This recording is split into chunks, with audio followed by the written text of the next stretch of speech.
nerds. You apparently want to talk about gaming and tech, which I do too. That's why you're here, right? That's this episode. So what this is it is the gaming and tech section, which was taken from the much longer episode known as the Week in Nerddom from the main channel at Generally Nerdy, or you can go check it out over on Rumble as well. But since you're here, let's, without any further ado, get into the gaming and tech news.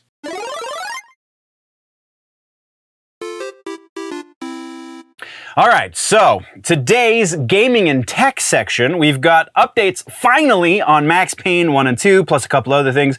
Halo Infinite is doing some drops again because we're back into the professional season, as well as more Gamecube games getting announced to be released on the Switch. So, starting up in follow-ups and corrections. I don't believe there are any corrections, but we do have some follow-ups. Woohoo! First up is Max Payne. Max Payne 1 and 2 is being re-released by Remedy Entertainment. They gave us a very brief update in the last week. It's not the greatest news, but it is definitely promising. So what they said is that sadly there has not been a whole lot of progress made on the release of these two games. It is going to be a simultaneous release. I believe it's going to be a single download. But again, not a whole lot has been made since we heard last. But the vocabulary that was used in the official announcement says that not only will this game see the light of day, but they are hoping that it is going to reinvigorate the franchise, i.e. we potentially could get more Max Payne games. Hopefully they'll be better than Max Payne 3 and much, much better than the Max Payne movie, but still really excited. I have nothing but fond memories of those first two games. So the fact that we potentially could see more Max Payne in the future, if nothing else, just an updated look to those first few games, I'm definitely on board for that. And it also, the vocabulary used in this press release very much makes it appear, at the very least, that Remedy is very excited about this, which means they're going to focus a lot on it and hopefully give us something worth buying. So there's that. Our next update comes from Dead Island 2, a game that we've been tracking since it was rumored. Dead Island 2 is finally coming out. We already know this, but the new piece is that it is going to be released a week earlier than previously announced. Previously, it was supposed to be coming out April 28th of this year. Now it is coming out April 21st of this year. Not a giant update, but the giant piece of that, it is already certified gold because of pre-sales, which is why they decided to bump it up a little bit. So that's pretty freaking awesome. I'm not gonna lie, I am very much excited about it. I played the first one, really got into it. I'm very excited for the second one to finally see the light of day. If you are as well, let's talk about that. Comments, social medias, whatever. And then our next update has to do with Legend of Zelda Tears of the Kingdom. This one's a real quick piece. This one's fairly significant, just kind of juxtaposing your knowledge of current generation consoles. This is going to be one of the, probably top 5 of the download sizes for the Nintendo Switch. And with that being said, the total size is 18.2 gig. Which seems actually rather small when you think about the fact that like Call of Duty was 60 plus gigs. I'm pretty sure at this point Halo, if you were to download just the free bits of Halo, that's over 30 to 40 gigs.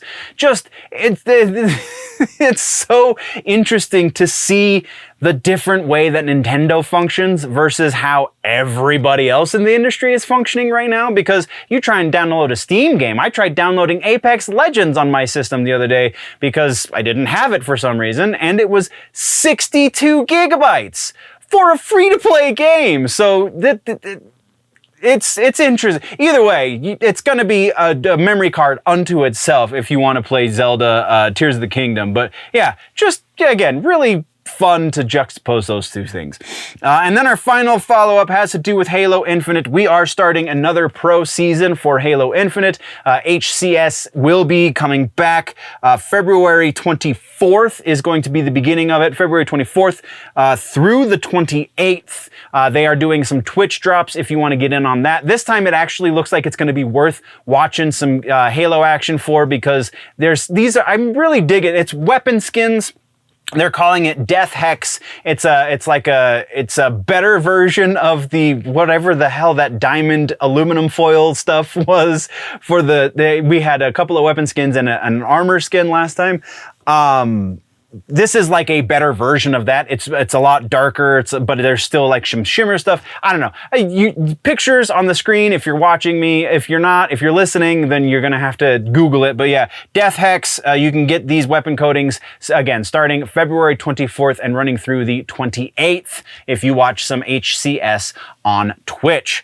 That is all of our follow-ups and corrections. Let's get into some regular-ass news. GameCube games announced for the Nintendo Switch. We already know there's a couple of them. Metroid Prime's the only one that's coming to mind.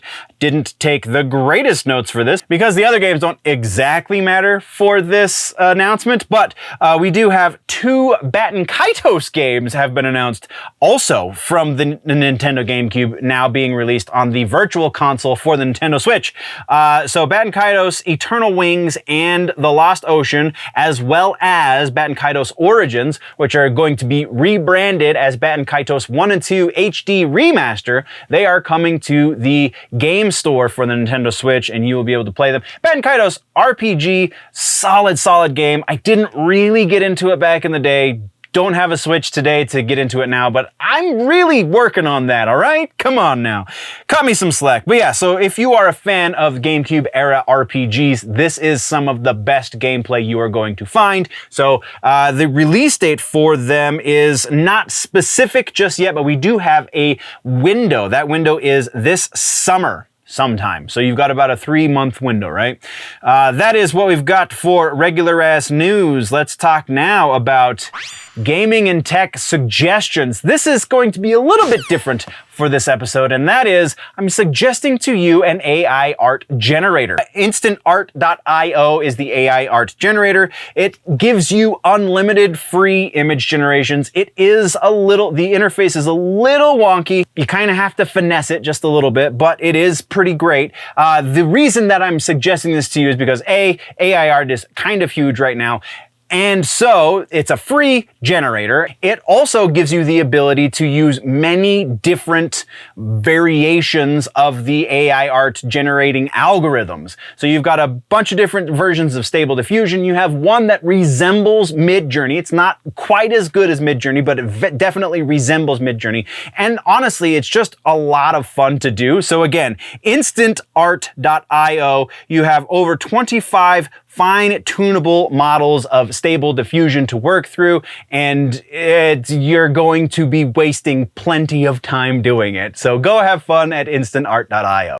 Once again, nerds, that was a short section that comes from a longer video on the main channel, Generally Nerdy, YouTube or Rumble. Take your pick. I'm on both. You can go find it there. You can go find all of the other news there as well, including the live episode. We do a live episode roughly once a week, every Friday evening. You can join the conversation live, or you can just leave comments here on this one or any of the other ones you find on the Clips channel.